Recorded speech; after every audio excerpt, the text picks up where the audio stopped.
What's up, y'all? Welcome back to my channel. It is me, Curly K Glam, and I'm here today to bring you another Grownish review. Okay, so y'all, we are on the second to last episode. This is my second time filming this video, so hopefully it comes out to a video that I like.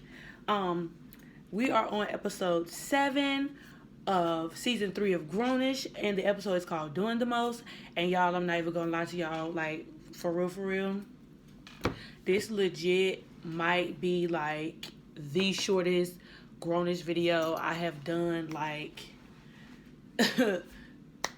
all season, because this episode was whack. Drop down below in the comments and let me know if you felt the same way, because legit, like, if we can speak, candidly, I think this episode was real whack. It was real dry to be like the episode before the season finale.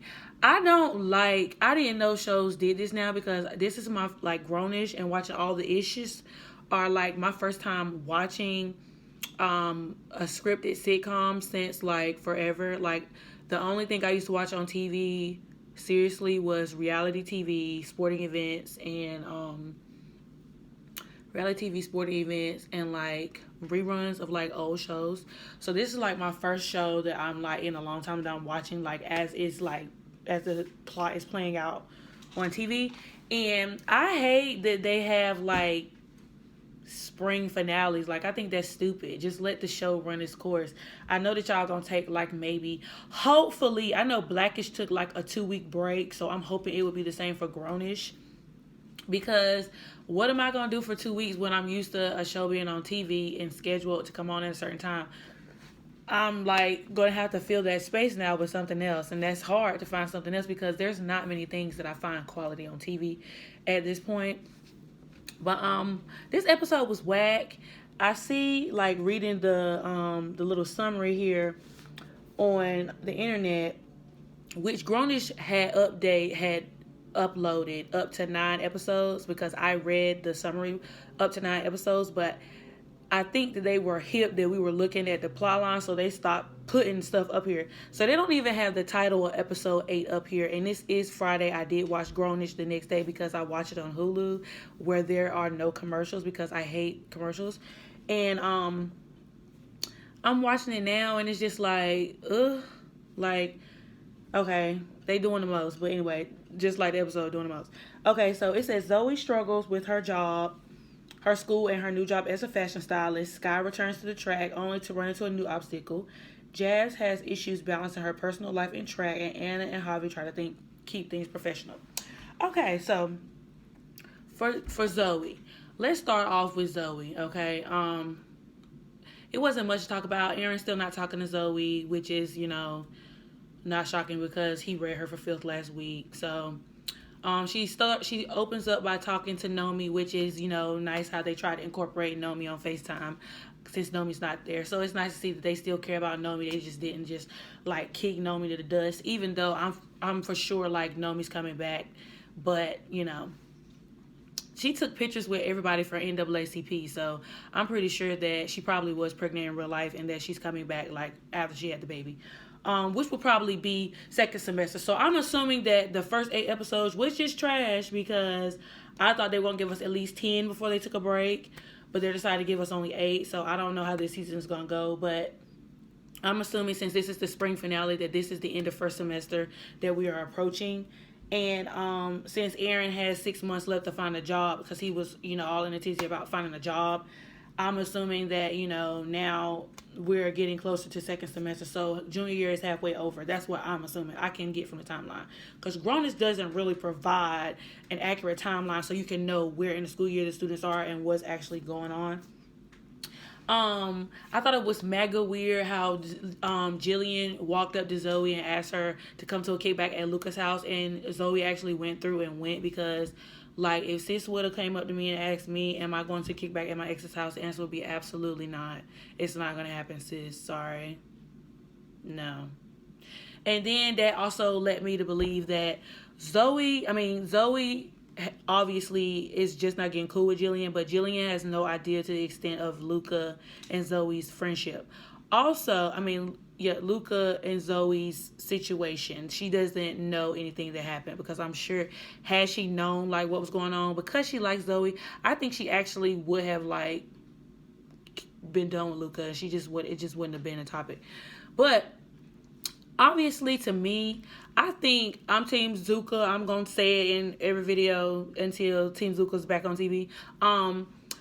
Luca and Zoe have this weird, I don't know, they're in this weird space. They're exes. They decided that they didn't want to be together, which to me was a crock of baloney, because obviously they still have feelings for each other. Like the way when Luca got up off that couch, the way he was looking at Zoe, he still looks like he loves her. And as the same for her, because anything that Jillian says in front of Zoe as it pertains to Luca, she's always critiquing it under her breath. So I don't know. I think there's still something there. Number two, she was so like pushy for Luca to do this for Zoe, because Zoe totally downplayed the whole situation with her and Luca talking about he's ancient history, says that it was a whole lie. So he basically ended up doing her stylist job for her, because she had a test and she couldn't go to Vegas. I mean, Malibu might have been doable, which it was for her, but the whole Vegas thing, sis can't study for her test, take her test, and then just drive to Vegas, because I don't know how far Vegas is from Cal U, but the way Luca was talking when he got there, it seemed like it was a little hump from school. So I'm just like, no, it's not gonna happen. Sky returns to track. Obviously, we know from last season Sky had this knee injury or ankle injury or whatever injury they tried to conjure up on Sky. But Sky is back and she has worked herself to the bone trying to get back to the track. So she's doing that. And she read Jazz for Filth as she should, because that's her sister, and who better to get you told than your sister. I'm here absolutely for every single one of Sky's reads. The way Sky reads, she reads with a talent that has never been seen before on TV or something, because sis be reading down, and the way the wording that she used, it just makes like her reading just like on point. Like Jazz couldn't even say nothing. She was just like, and who are you to tell me what to do? I'm just like, girl, listen to your sister.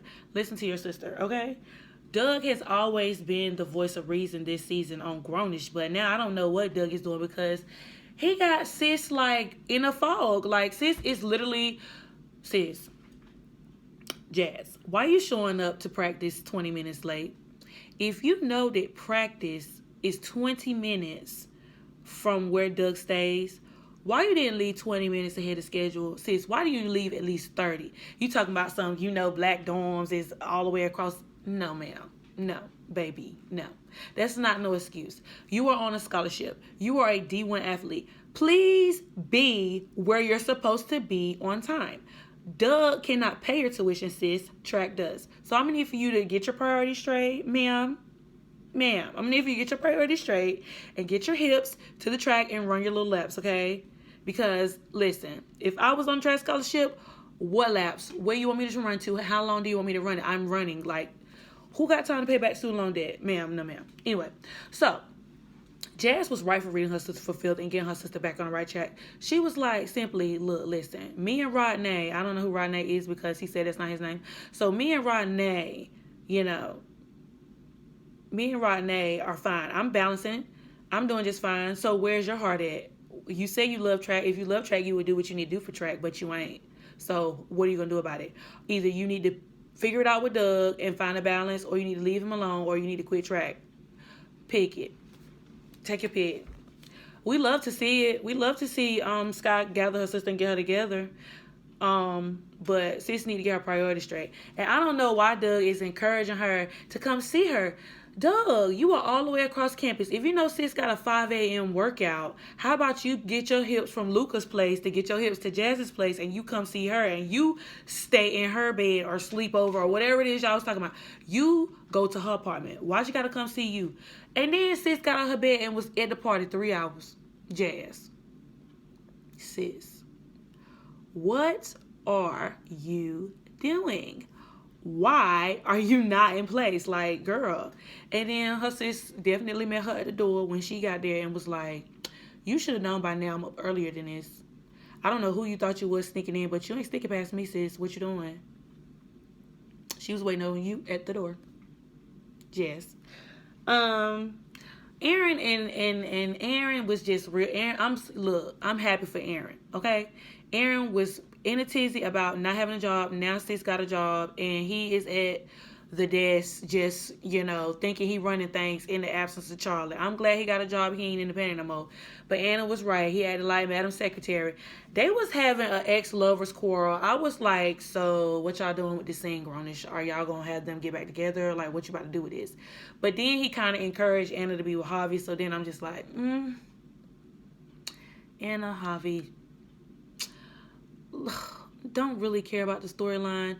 This episode was dry, and I don't know exactly what direction Grownish is trying to take, but I'm trying to follow. I'm not really here for Anna. One last thing that I'm gonna need for Grownish to stop doing is disrespecting Vivek. Why was Vivek not in this storyline? Where is Vivek? Hashtag give Vivek a Grownish. Give Vivek a storyline. Seriously, where's Vivek? All the people on the Grownish hashtag on Twitter love Vivek. We're looking for him. His presence is needed. Where's Vivek? Also, we learned that Luca and Jillian were not together. They were not officially a couple. So him and Zoe's backslash situation was alright, because it was within bounds. But I'm just like, love Ryan, love her. Not for Julian. I'm not here for Julian. I'm not here for Jillian and Luca. I'm here for Jillian being on the show, but I'm not here for Jillian and Luca. Like, absolutely not. Everybody kept saying that their chemistry was the same, and I'm just like, what chemistry? Because he still acts weird. He still does what he want to do. He's still very self-absorbed. So I'm just like, what changed? Because she had to literally cut the video and was like, can you leave the metaphysical right now and just simply give me what it is that I'm looking for?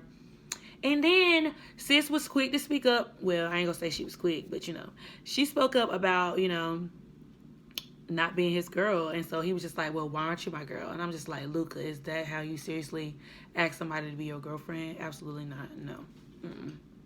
Luca just need to be by himself. If he's not gonna be with Zoe, he need to be by himself, because obviously he don't know he won't. And I feel like he using Jillian some.